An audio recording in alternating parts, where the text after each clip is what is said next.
आणि यानंतर आपण आता कोकणात जाऊया। विधान परिषदेच्या कोकणातल्या जागेवरून आधीपासूनच राष्ट्रवादी आणि शिवसेनेमध्ये रस्सीखेच होती।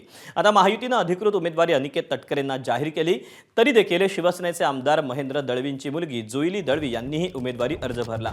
आज अनिकेत तटकरे आपला उमेदवारी अर्ज त्यांनी दाखल केला। यावेळी मंत्री उदय सामंत, मंत्री नितेश राणे, राष्ट्रवादी काँग्रेसचे प्रदेशाध्यक्ष सुनील तटकरे, आमदार दीपक केसरकर यांच्यासह अनेक पदाधिकारी आणि कार्यकर्ते उपस्थित होते। असं असलं तरी मंत्री भरत गोगावले आणि त्यांचे समर्थक आमदार हे उपस्थित नव्हते। या जागेसाठी गोगावलेंचे पुत्र विकास गोगावले हे इच्छुक होते।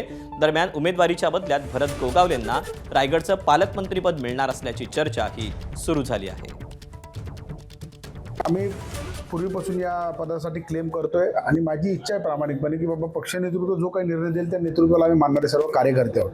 नाहीतर अन्यथा तुम्हाला सर्वांना माहिती असतं की आजचं चित्र हे वेगळं असतं जिल्ह्यामध्ये, कोकणामध्ये, कारण की संपूर्ण शिवसेनेची ताकद ही कोकणामध्ये अधिक आहे आणि ती ताकदीच्या जोरावरती ही निवडणूक आम्ही लढवायचं ठरवलं होतं। परंतु साहेबांनी आम्हाला ज्या वेळेला आदेश दिला, कार्यकर्ता हा आदेशाचं पालन करणारा कार्यकर्ता असतो आणि मग साहेबांच्या पुढे मी शेटच्या पुढे जाऊ शकत नाही, म्हणून मी त्या दोघांनी जे काही मला सल्ले दिले त्याप्रमाणे मी थांबलो। साहेबांचा आदेश आहे की युती धर्म पाळायचा आणि त्या युक्तीप्रमाणे हे दोघं जण गेले। आम्हालाही बोलवलं होतं, विकासला बोलवलं, परंतु आज एवढी इथं गर्दी आहे तर मी त्यांना सांगितलं की आमच्या इथे आज लोक आम्हाला शुभेच्छा द्यायला येणार, त्यासाठी आम्हाला येता येत नाही, पण आमच्या शुभेच्छा राहतील असं आम्ही त्यांना कळवलं।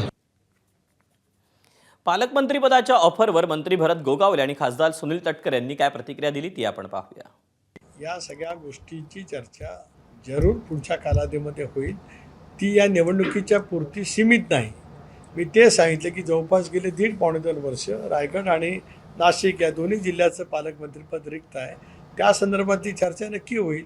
आता याच्यामुळे हे असं का, त्याच्यामुळे असं का, हा काय मुद्दा नाही, कारण आम्ही आता एनडीएमधून ज्यावेळेला काम करतो त्यावेळेला बारीक सारीक काही चर्चा असतात, त्या होतच असतात।